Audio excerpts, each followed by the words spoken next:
Olá, amigos e seguidores do canal. Aqui Vitor Machado, do canal Literatura Fantástica e de Terror. Bem-vindos. Agora nós estamos chegando aqui ao primeiro sábado do ano de 2024. Mas antes eu queria aproveitar e pedir a quem esteja de passagem aqui pelo canal que considerem a hipótese. Eu pediria que vocês entrassem, seguissem o canal, é algo que não custa nada, né? Tranquilo. Seguissem o canal, após terem alguma apreciação das nossas postagens, que deem seus likes e dislikes. A propósito de like, é sempre interessante, porque senão a gente acaba que esquece. Eu mesmo frequentemente faço isso. Tem canais que eu sigo, gosto muito, quando eu vejo, estou tão empolgado assistindo, esqueci de dar o like. Por isso que muito youtuber pede logo desde o início que você já deu o like no início. Claro, se você vai experimentar o canal não se aplica, mas para quem já está, para esse monte de gente que já nos segue aqui há algum tempo, vocês já conhecem a batida, já sabem que gostam e, portanto, não custa nada já dar o like de uma vez, porque para aumentar a exposição do canal, né? Que é a métrica que o algoritmo do YouTube segue para te expor, para te apresentar para mais gente, que é de fato a variável que faz um canal crescer. Se diz muito, qualidade e tal. Claro, tem que ter qualidade, claro que o assunto tem que ser do interesse das pessoas, porém, tu tem que seguir, seguir as variáveis que importam, né? E o modus operandi é o algoritmo distribui para tanto mais gente, quanto mais existirem compartilhamentos, likes ou dislikes, tem o mesmo efeito, comentários, toda a interação que demonstra que o teu conteúdo está produzindo algum interesse, é levado em conta pelo algoritmo, e aí então vai aumentando, vai indo, é uma coisa exponencial, vai passando cada vez para mais gente. Então vamos lá, galera, aproveita e já dá logo o like aí e vamos então para frente. Hoje é o dia 6 de janeiro, né? Primeiro sábado do ano. E nós então, semana passada, nós concluímos, né? Lá no dia 31, no dia 31 não, no dia 30, né? Lá no dia 30 nós concluímos o projeto Lovecraft. Orgulhosamente eu apresento para vocês aqui a playlist que tem toda a obra do Lovecraft narrada, desde a infância dele até a morte. E é algo que eu gostei muito de ter produzido, me empenhei bastante e acho que vocês gostaram bastante. Então tá aqui, para quem não seguiu, quem é novo, maratona Lovecraft, obviamente. Isso não há dúvida, né? Aí tem muito, além de ter toda a obra dele, tem muito comentário aqui nosso despretensioso, mas que sempre tem alguma coisa interessante. E sempre vocês vão ver de discussões, para quem for começar agora, vocês sempre vão ver muito comentário interessante da galera que segue o canal aqui. Bem, aí nós discutimos com todo mundo, teve enquete, teve troca de ideias, como nós vamos passar para a segunda etapa, o projeto Lovecraft 2.0, que é o que começa hoje.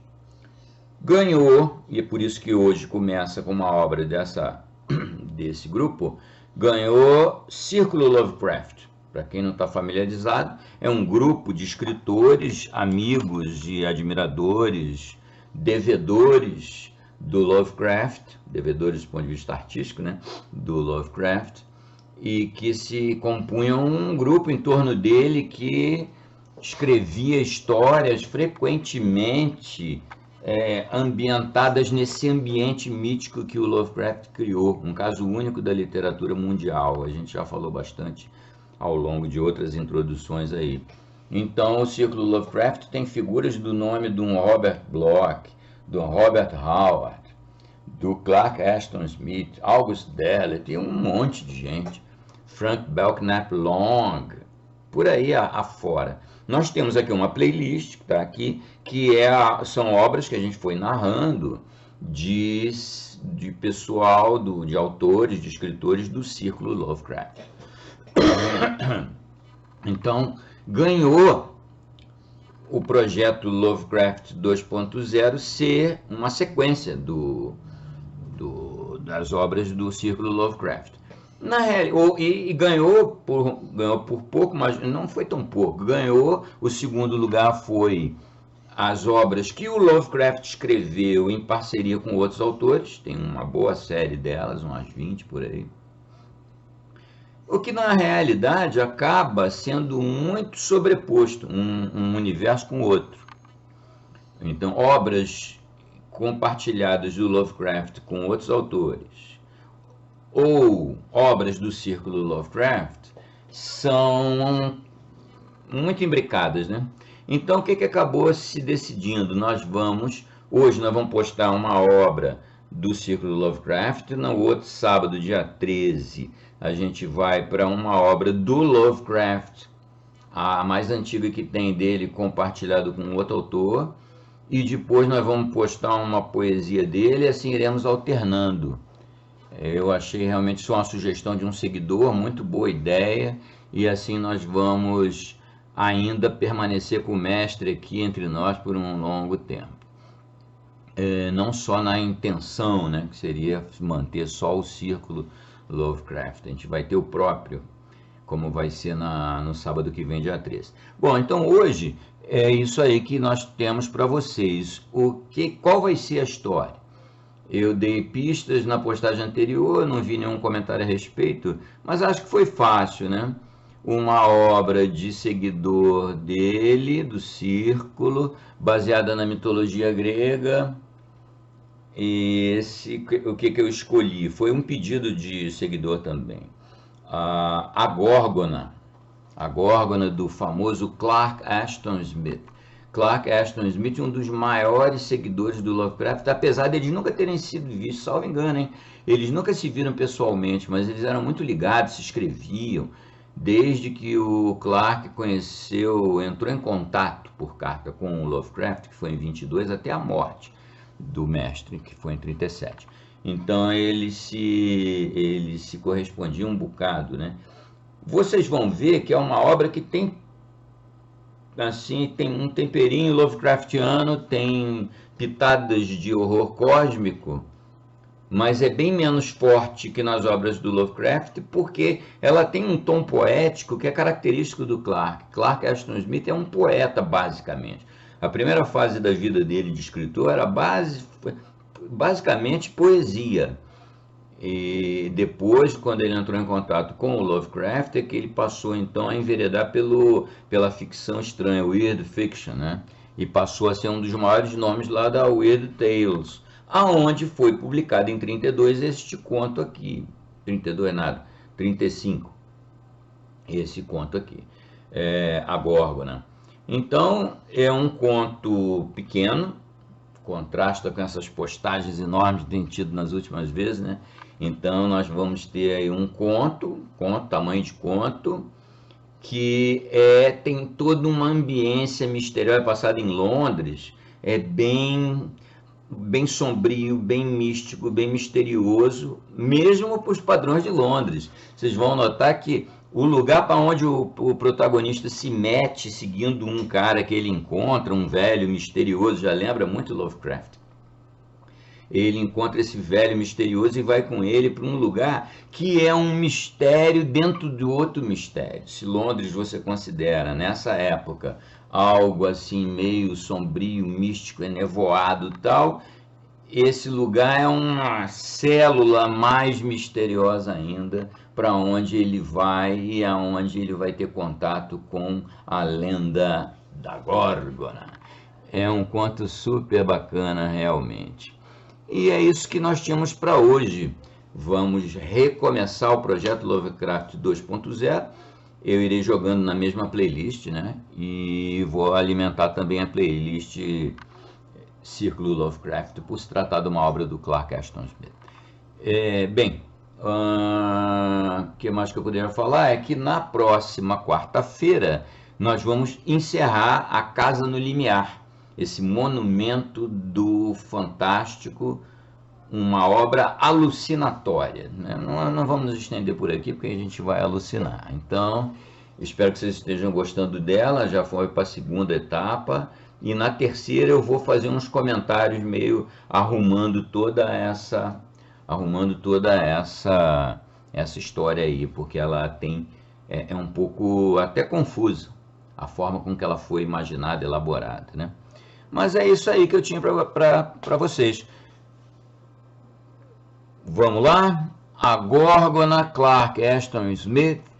Por favor, não esqueçam dos nossos likes, compartilhamentos. Mandem para quem vocês acham que gosta de literatura. Vamos ver o que esses amigos de vocês acham do canal aqui, da nossa produção. E vamos lá.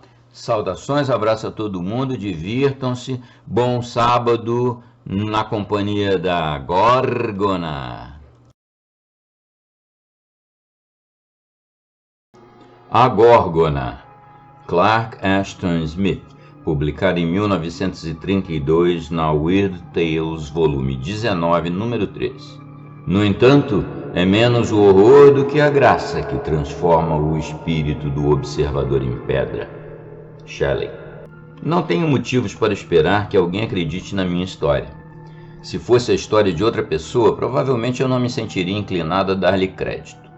Eu conto isso aqui, esperando que o mero ato de narrar, a mera transformação desta macabra aventura diurna em palavras, sirva, em certa medida, para aliviar minha mente de seu fardo execrável. Houve momentos em que apenas um fio de cabelo interveio entre mim e o mundo fervilhante e dominado pelo diabo da loucura. Pois o conhecimento hediondo, as memórias enegrecidas pelo horror que carreguei por tanto tempo, nunca foram feitas para serem suportadas pelo intelecto humano.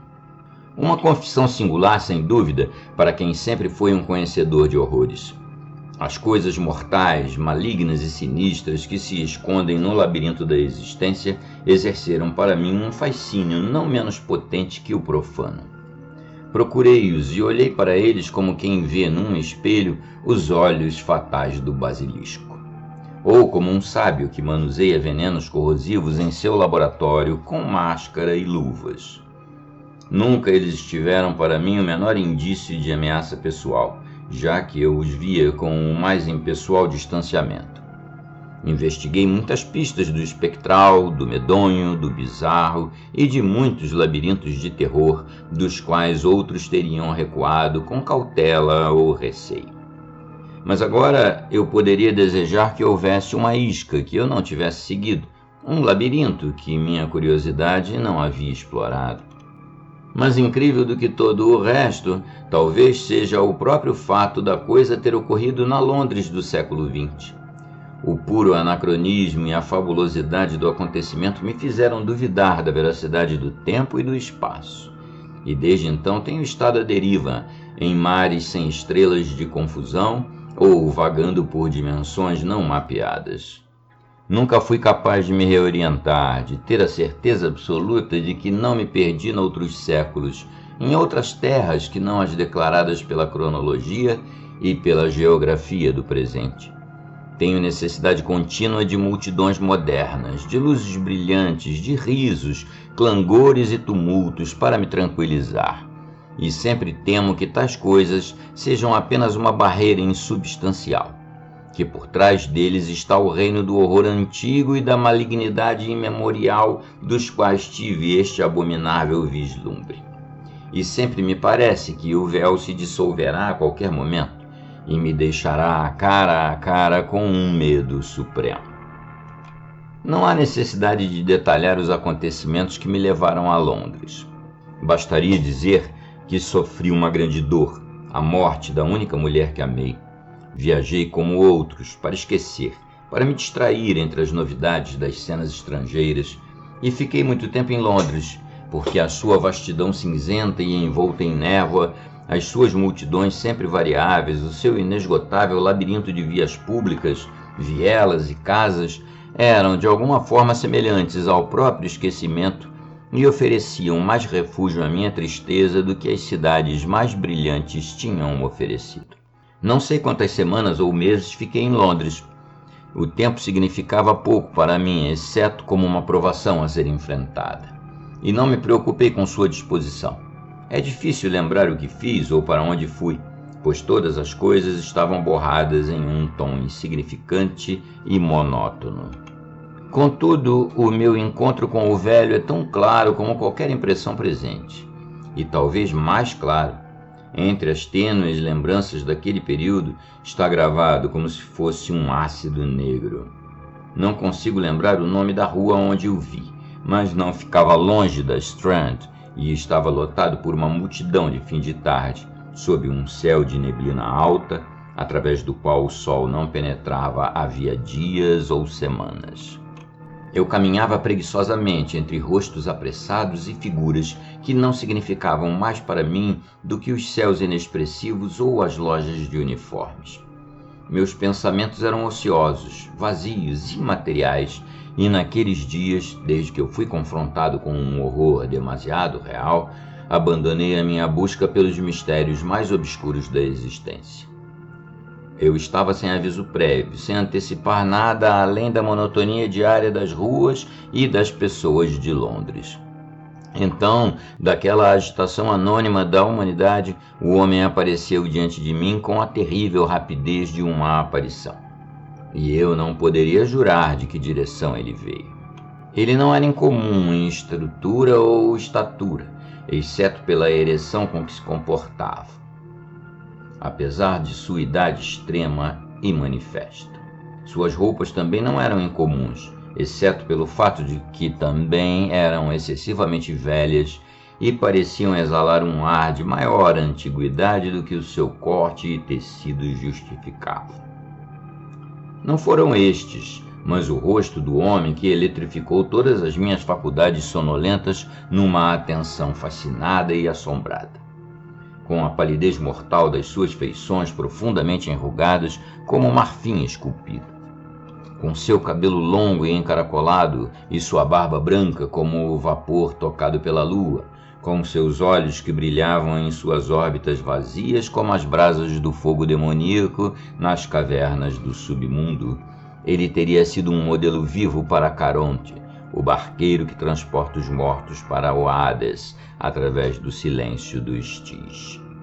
Ele parecia ter saído de uma época e de uma terra de mitologia clássica para o tumulto fervilhante daquela rua de Londres. E a estranha impressão que ele causou em mim não foi de modo algum modificada por seu traje. Prestei tão pouca atenção a eles que depois não consegui me lembrar de seus detalhes.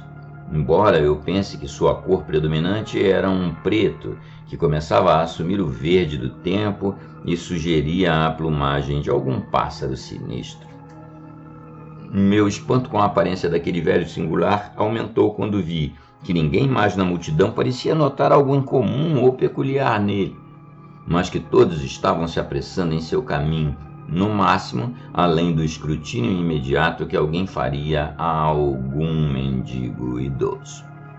Quanto a mim, fiz uma pausa no passeio, petrificado por uma fascinação instantânea, um terror imediato que não conseguia analisar nem definir.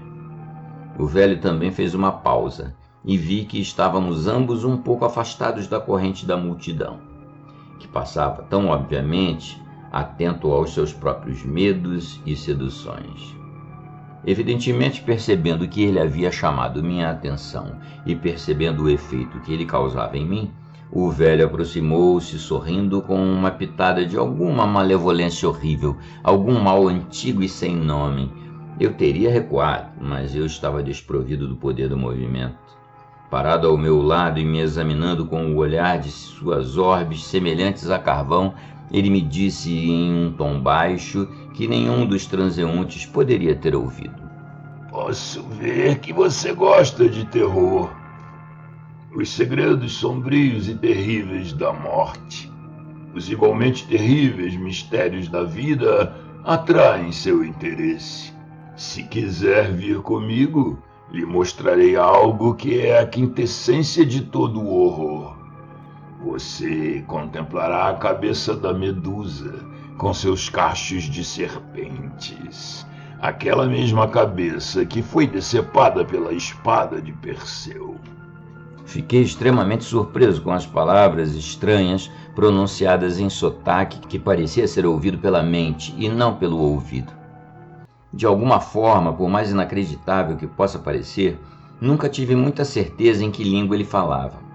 Pode ter sido o inglês ou pode ter sido o grego, que conheço perfeitamente. As palavras penetraram minha compreensão sem deixar qualquer sentido definido de sua verdadeira natureza, sonora ou linguística. E da voz em si, sei apenas que era tal que poderia sair dos próprios lábios de Caronte. Era gutural, profunda, maligna, com um eco de abismos profundos e grutas sem sol. É claro que minha razão se esforçou para descartar os sentimentos e ideias inexplicáveis que surgiram em mim. Disse a mim mesmo que era tudo imaginação, que o homem provavelmente era algum tipo estranho de louco, ou então era um mero trapaceiro ou um showman que adotou esse método de angariar costumes. Mas o seu aspecto e as suas palavras eram de estranheza necromântica. Pareciam prometer em grau superlativo a estranheza e a bizarrice que eu procurara em tempos anteriores e das quais até agora encontrara poucos indícios em Londres. Então eu respondi a ele com bastante seriedade.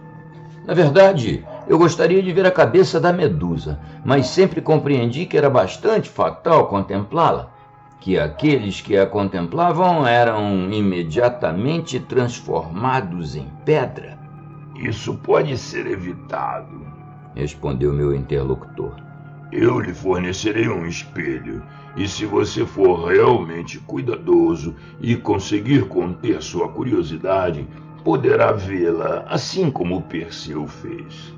Mas você terá que ser muito cauteloso. E ela é realmente tão fascinante que poucos conseguiram deixar de olhar diretamente para ela. Sim, você deve ser muito cauteloso. Sua risada era ainda mais horrível que o seu sorriso. E enquanto ria, começou a puxar minha manga com uma mão nodosa que combinava perfeitamente com seu rosto e que bem poderia ter agarrado, durante séculos incalculáveis, os remos escuros da barcaça Estígia. Venha comigo, não é longe, disse ele. E você nunca mais terá uma segunda oportunidade. Eu sou o dono da cabeça, e eu não mostro isso para muitos, mas posso ver que você é um dos poucos que está preparado para apreciar isso. É inexplicável para mim que eu tivesse aceitado seu convite. A personalidade do homem era altamente abominável. O sentimento que ele despertava em mim era um misto de medo e repugnância irresistíveis. Muito provavelmente ele era um lunático, talvez um maníaco perigoso, ou, se não estivesse realmente louco, estava alimentando algum desígnio maligno, algum propósito nefasto ao qual eu me prestaria ao acompanhá-lo. Foi uma loucura ir com ele. Foi uma loucura até ouvir as suas palavras.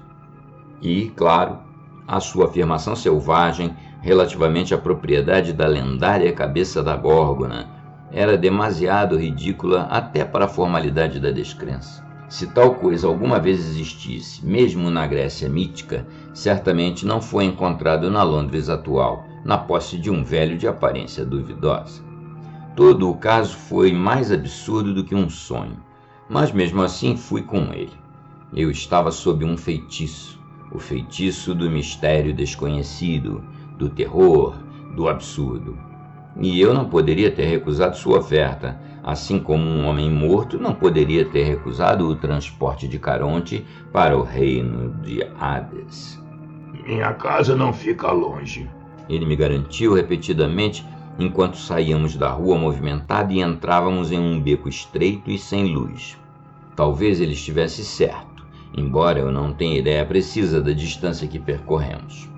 As vielas e vias para as quais ele me conduziu eram tais que eu dificilmente poderia acreditar que existissem naquela parte de Londres, e fiquei irremediavelmente confuso e perdido em menos de um minuto. As casas eram cortiços imundos, obviamente muito antigos, intercalados com algumas mansões decadentes que eram, sem dúvida, ainda mais antigas, como vestígios de alguma cidade anterior. Fiquei impressionado com o fato de não termos encontrado ninguém, a não ser alguns raros e furtivos retardatários que pareciam nos evitar. O ar estava extremamente frio e repleto de odores inusitados que de alguma forma serviam para reforçar as sensações de frio e idade total. Acima de tudo havia um céu morto e imutável, com seu catafalco de cinza opressivo e superincumbente.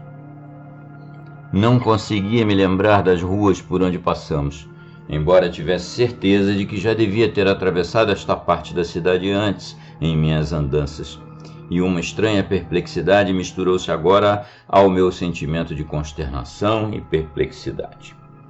Parecia-me que o velho estava me conduzindo para um labirinto sem noção de irrealidade, de engano e dúvida, onde nada era normal, familiar ou legítimo.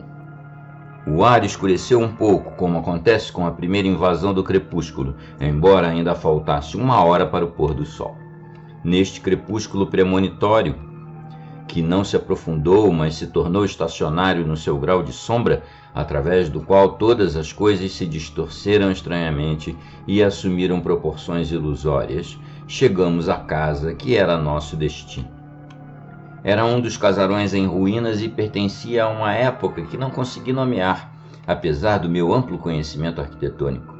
Ficava um pouco afastado dos cortiços circundantes, e mais do que a penumbra do crepúsculo prematuro, parecia aderir às suas paredes escuras e janelas sem lâmpada.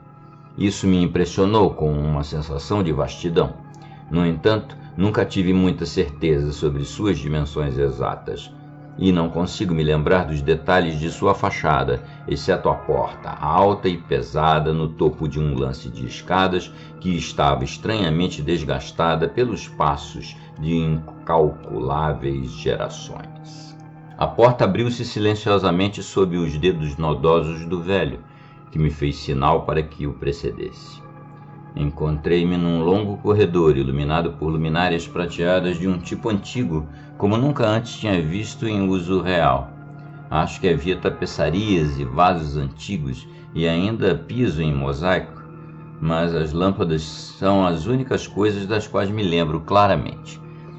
Elas ardiam com chamas brancas, que eram sobrenaturalmente imóveis e frias, e pensei que elas sempre tivessem ardido dessa maneira. Sem piscar, sem reabastecer, durante uma eternidade congelada, cujos dias não eram de modo algum diferentes de suas noites. No final do corredor, entramos numa sala igualmente iluminada e cujos móveis mais do que lembravam o clássico. No lado oposto havia uma porta aberta que dava para uma segunda câmara, que parecia estar repleta de estátuas, pois eu podia ver os contornos de figuras imóveis, recortadas ou parcialmente iluminadas por lâmpadas invisíveis. Sente-se, disse meu anfitrião, indicando um sofá luxuoso. Vou lhe mostrar a cabeça em alguns minutos, mas a pressa é imprópria quando alguém está prestes a entrar na presença da Medusa. Eu obedeci, mas meu anfitrião permaneceu de pé.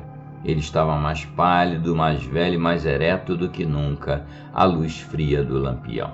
E senti um vigor forte e antinatural, uma vitalidade diabólica que era terrivelmente incongruente com sua idade extrema.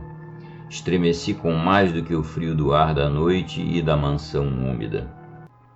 Claro, eu ainda achava que o convite do velho era algum tipo de tolice ou trapaça absurda, mas as circunstâncias em que me encontrava eram inexplicáveis e misteriosas.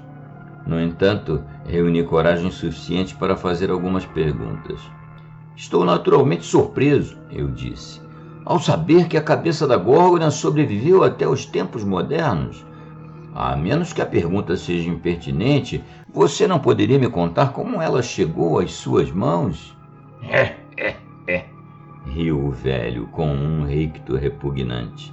Isso é facilmente respondido.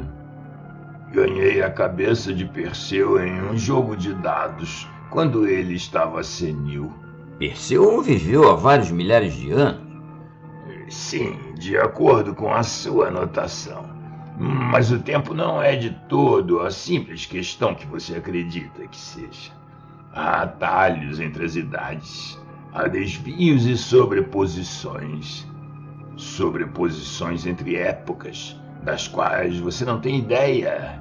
Além disso, posso ver que você está surpresa ao saber que está em Londres. Mas Londres, afinal de contas, é apenas um nome. E há mudanças, abreviações e intercâmbios de espaço. E também de tempo. Fiquei impressionado com seu raciocínio, mas fui obrigado a admitir internamente que não lhe faltava uma certa lógica. Entendo o que você quer dizer, concedi. E agora, é claro, você vai me mostrar a cabeça da Górgona? Em um momento. Mas eu advirto novamente para ser extremamente cuidadoso. E também você deve estar preparado para a sua beleza excessiva e avassaladora, não menos que para seu horror. O perigo reside, como você bem pode imaginar, na primeira qualidade. Saiu da sala e logo voltou, trazendo na mão um espelho de metal da mesma época das luminárias. O rosto era altamente polido, com superfície refletiva, quase igual ao do vidro, mas as costas e o cabo, com suas estranhas esculturas de figuras semelhantes às de Laocoonte, que se contorciam numa agonia congelada e sem nome, estavam pretos com a mancha dos séculos anteriores. Pode muito bem ter sido o mesmo espelho utilizado por Perseu. O velho o colocou em minhas mãos. Venha, disse ele, e virou-se para a porta aberta através da qual eu tinha visto as estátuas reunidas. Mantenha os olhos no espelho, acrescentou ele. E não olhe além dele. Você estará em grave perigo assim que entrar por esta porta. Ele me precedeu, desviando o rosto do portal e olhando para trás por cima do ombro, com orbes vigilantes de fogo maligno. Meus próprios olhos atentos ao espelho, eu o segui. A sala era inesperadamente grande e era iluminado por muitas lâmpadas que dependiam de correntes de prata forjada. À primeira vista, quando atravessei o peitoril, pensei que estava inteiramente repleto de estátuas de pedra, algumas delas eretas em posturas de doloroso rigor e outras jazidas no chão em eternas contorções agonizantes. Depois, movendo um pouco o espelho, vi que havia um espaço livre por onde se podia caminhar, e em um espaço vazio mais vasto, no extremo oposto da sala, rodeando uma espécie de altar. Eu não conseguia ver todo o altar, porque o velho estava agora na minha linha de visão espelhada, mas as figuras ao meu lado, que agora usei espiar sem a intermediação do espelho, foram suficientes para absorver meu interesse naquele momento. Eles eram todos em tamanho natural e ofereciam uma mistura singular de períodos históricos. No entanto, parece que todos eles, pela uniformidade do seu material escuro, como um mármore preto, e pelo realismo e verossimilhança uniformes de sua técnica, poderiam muito bem ter sido esculpidos pela mesma mão. Havia meninos e homens barbudos nos quitons da Grécia, havia monges medievais e cavaleiros de armadura, havia soldados, estudiosos e grandes damas da Renascença.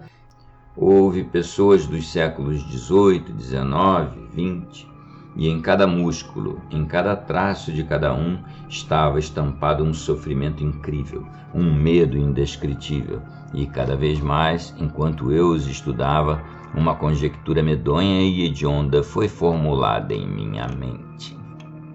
O velho estava ao meu lado, olhando maliciosamente e examinando meu rosto com uma malícia demoníaca. Você está admirando minha coleção de estátuas, disse ele. E posso ver que você está impressionado com seu realismo. Mas talvez você já tenha adivinhado que as estátuas são idênticas a seus modelos. Essas pessoas são os infelizes que não se contentaram em ver a Medusa apenas num espelho. Eu os avisei, assim como avisei você, mas a tentação foi demais para eles. Eu não poderia dizer nada. Meus pensamentos estavam cheios de terror, consternação, estupefação. Se o velho tivesse me contado a verdade, ele realmente possuía algo tão impossível e mítico quanto a cabeça da Górgona. Aquelas estátuas eram demasiado realistas, demasiado verídicas em todos os seus traços, nas suas poses que preservavam um medo letal, os seus rostos marcados por um tormento mortal, mas eterno. Nenhum escultor humano poderia tê-los feito. Poderia ter reproduzido as fisionomias e os trajes com uma fidelidade tão consumada e tão atroz. Agora, disse meu anfitrião, tendo visto aqueles que foram dominados pela beleza da Medusa, é hora de você contemplar a própria Górgona. Ele deu um passo para o lado, olhando-me atentamente, e vi no espelho do metal todo aquele estranho altar que seu corpo havia interceptado parcialmente da minha vista. Estava coberto com um tecido preto fúnebre, e lâmpadas ardiam de cada lado com suas chamas altas e congeladas. No centro, sobre uma larga patena de prata ou electrum, erguia-se a verdadeira cabeça, tal como os mitos antigos a retratavam, com víboras rastejando e erguendo-se entre os seus cachos emaranhados. Como posso delinear ou mesmo sugerir aquilo que está além do escopo normal da sensação ou imaginação humana? Vi no espelho um rosto de uma palidez indescritivelmente radiante, um rosto morto, do qual jorrava a glória luminosa e ofuscante da corrupção celestial, da fartura e do sofrimento sobre-humanos. Com olhos intoleráveis e sem pálpebras, com lábios entreabertos num sorriso agonizante, ela era adorável, ela era terrível, além de qualquer visão já concedida a um místico ou a um artista. E a luz que emanava de suas feições era a luz do mundo, que ficam muito profundos ou muito altos para a percepção mortal. O dela era o pavor que transforma a medula em gelo e a angústia que mata como um raio. Por muito tempo, contemplei-me no espelho com o espanto estremecedor de quem contempla o semblante sem véu de um mistério final. Fiquei apavorado, horrorizado e fascinado profundamente, pois aquilo que vi foi a morte definitiva, a beleza definitiva. Desejei, mas não ousei, voltar-me e erguer os olhos para a realidade, cujo mero reflexo era um esplendor fatal. O velho se aproximou. Ele estava olhando no espelho e me observando com olhares furtivos alternadamente. Ela não é linda? Ele sussurrou. Você não poderia contemplá-la para sempre? E você não deseja contemplá-la sem a intermediação do espelho, que dificilmente lhe faz justiça? Estremeci com suas palavras e com algo que senti por trás delas. Não, não! Gritei veementemente. Admito tudo o que você diz, mas não olharei mais e não sou louco o suficiente para me deixar transformar numa imagem de pedra. Coloquei o espelho em suas mãos enquanto falava e me virei para sair, impelido por um acesso de medo avassalador. Eu temia a atração da Medusa e detestava aquele antigo malvado com uma aversão que estava além do limite ou da expressão. O espelho caiu no chão quando o velho o deixou cair e saltou sobre mim com uma agilidade de tigre. Ele me agarrou com as mãos entrelaçadas e, embora eu tivesse sentido seu grande vigor, não estava preparado para a força demoníaca com que ele me girou e me empurrou em direção ao altar. Olhe, olhe! Ele gritou, e sua voz era de um demônio que incita os condenados a algum outro poço de perdição. Eu havia fechado os olhos instintivamente, mas mesmo através das pálpebras senti o brilho abrasador. Eu sabia, acreditava implicitamente no destino que seria meu se contemplasse a Medusa cara a cara. Lutei loucamente, mas impotentemente contra o aperto que me prendia, e concentrei toda a minha vontade para evitar que minhas pálpebras iluminassem, mesmo que fosse a largura de um cílio. De repente, meus braços foram liberados e eu senti os dedos diabólicos em minha testa, tateando rapidamente para encontrar meus olhos. Eu conhecia o propósito deles e sabia também que o velho devia ter fechado os olhos para evitar o destino que planejara para mim. Eu me afastei, me virei, lutei com ele, e lutamos loucamente, freneticamente, enquanto ele se esforçava para me balançar com um braço e arrancava minhas pálpebras fechadas com a outra mão. Jovem como sou e musculoso, não era páreo para ele, e desviei-me lentamente em direção ao altar com a cabeça inclinada para trás, até quase quebrar o pescoço, num esforço vão para evitar o tatear férreo de seus dedos. Mas um momento e ele teria vencido, mas o espaço em que lutamos era estreito, e ele agora me empurrou contra uma fileira de figuras de pedra, algumas das quais estavam deitadas no chão. Ele deve ter tropeçado em um deles, pois caiu de repente com um grito selvagem e desesperado, e me soltou enquanto caía. Eu o ouvi bater no chão, com um estrondo singularmente pesado, um estrondo como se fosse algo mais duro, mais maciço e mais pesado que um corpo humano. Ainda de pé e de olhos fechados, esperei, mas não houve nenhum som, nem movimento do velho. Curvando-me em direção ao chão, aventurei-me a olhar por entre as pálpebras entreabertas. Ele estava deitado aos meus pés, ao lado da figura em que tropeçou, e não precisei de um segundo olhar para reconhecer em todos os seus membros, em todas as suas feições, a mesma rigidez e o mesmo horror que caracterizavam as outras estátuas. Como eles, ele foi instantaneamente transformado em uma imagem de pedra escura. Ao cair, ele viu o próprio rosto da Medusa, assim como suas vítimas o viram. E agora ele estaria entre eles para sempre. De alguma forma, sem olhar para trás, fugi do quarto, encontrei o caminho daquela mansão horrível, procurei perdê-la de vista e de memória em vielas misteriosas e meio desertas que não faziam parte legítima de Londres. O frio da morte antiga estava sobre mim, pairava na teia do crepúsculo intemporal ao longo daqueles caminhos irreconhecíveis em torno daquelas casas inomináveis. E ele me seguiu enquanto eu caminhava.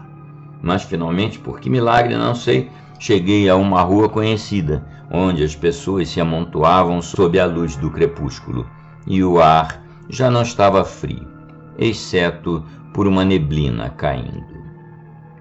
Fim.